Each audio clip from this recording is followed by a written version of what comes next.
All right, good afternoon, everyone. We are going to get started. This is the last day of 7 days to Docusign. So we are going to go over how to submit the new green sheet. Green sheets are going away, so there is a new way to submit commissions. So I'm going to go ahead and share my screen.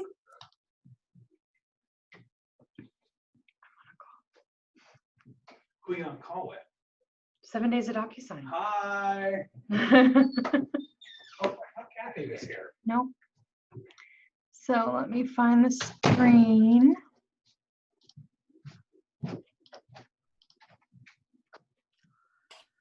Right, so I am on agent.kw.com and I'm going to go into this opportunities applet here.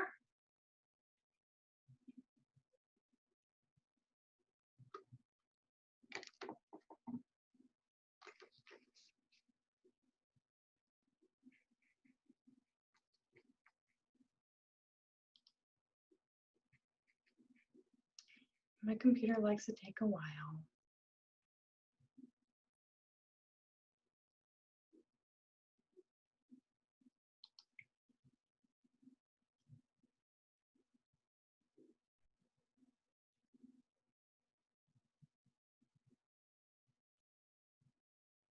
It's almost there.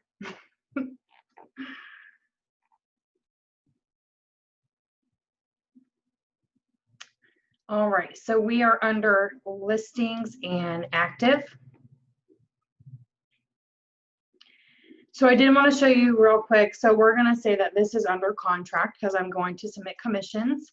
So you'll see here right now I have it under the active staging. So I can actually just drag and drop that over to the under contract, and that's moving it through my sales pipeline. So you'll see when I click on under contract, it's now under that escrow phase. So I'm going to go ahead and click inside to get to the transaction documents. Yesterday, I showed you how to bring those documents back into command from Docusign.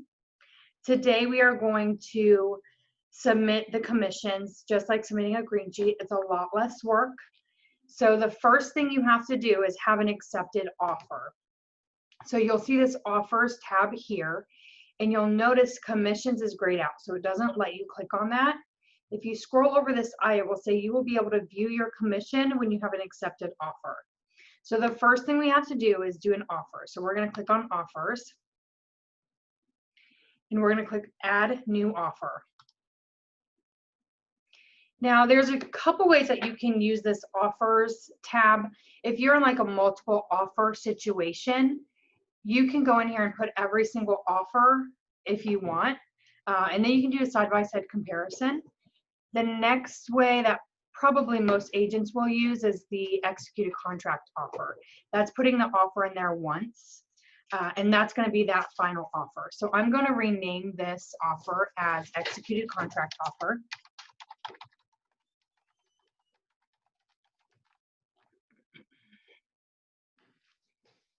And I'm going to click on create offer.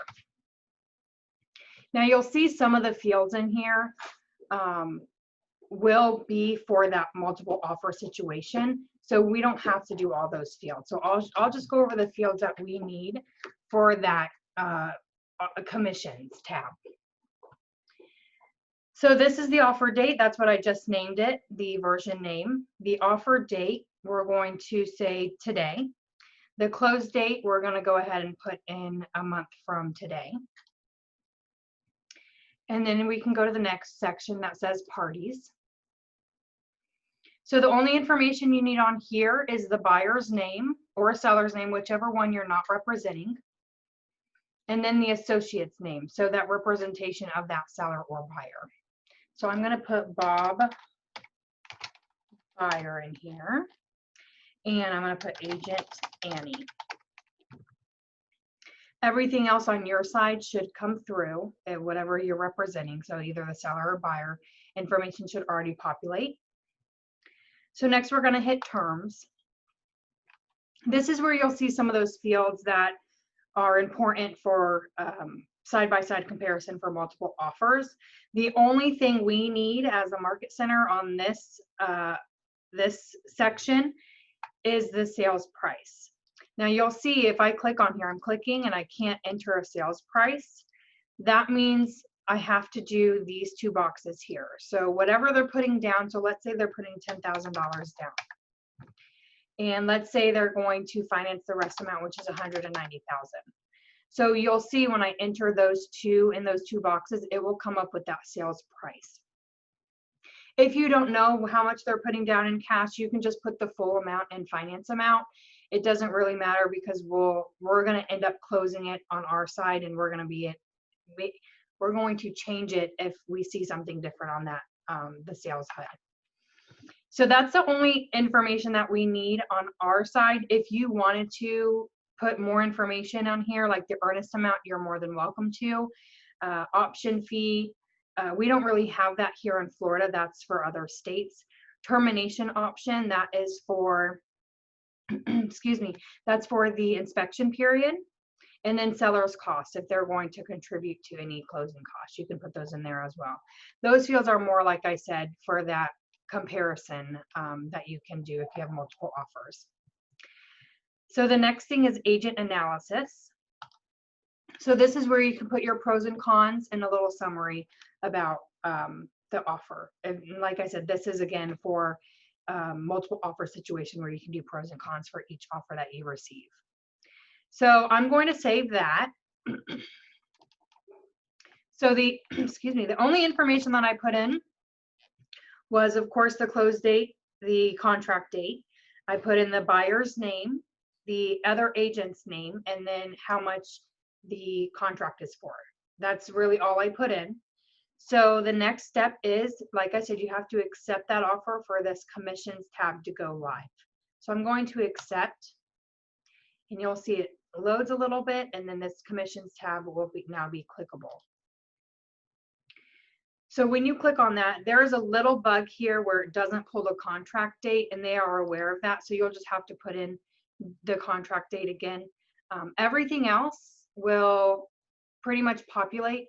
So from this point, if you don't have anything else to add, like a referral, or if you use a transaction coordinator and you need to add, you know, a deduction, seller concession, bonus, anything like that, if you don't have to add anything, you just hit the submit button. It calculates everything else for you. You don't have to do anything else. Let's say you do need to add an item.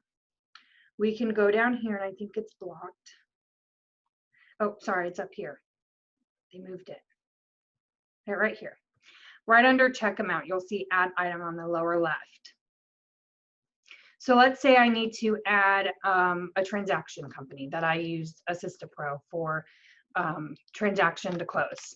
So that's going to go in as a deduction. You have multiple different options. You have a deduction, bonus, concession, inside referral, or outside referral. So we're going to do deduction, and it's going to say the amount.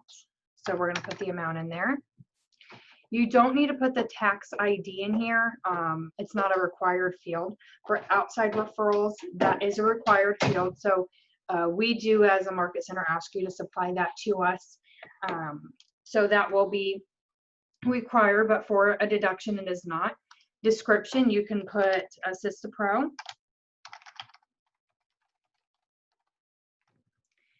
Pay to AssistaPro. And then their address. You might not know their address. It's totally fine if you put your market center address in there. Because like I said, what it does is based on the information you put, it links up to our system, and it will automatically put their address in there anyway. So we'll change it on our side. So you can just put the market center address on there. I'll type that in. And then same thing with phone number. All right, so once you have that deduction in there, you just hit add, and you'll see that come out right here under AssistaPro. And you'll also see it over here to the right. Let me move this.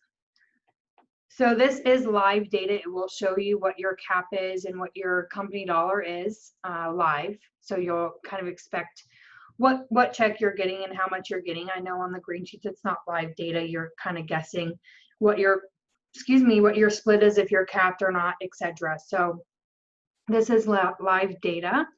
After that, you would just hit the submit button. And that's how you submit commissions.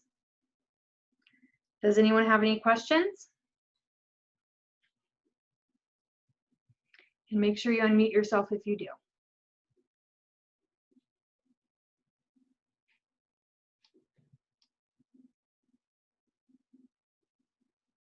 Alrighty then, well, that was 7 days to Docusign. I will be uploading a PDF with all the recordings on the Facebook groups today, and I'll also email them out. I will email them to Blake so he can put them on the Keller Williams Realty Gold Facebook page and email them out. If you guys have any questions, don't hesitate to reach out to me or Blake, and we can help you out. Have a great day. Thanks, Samantha.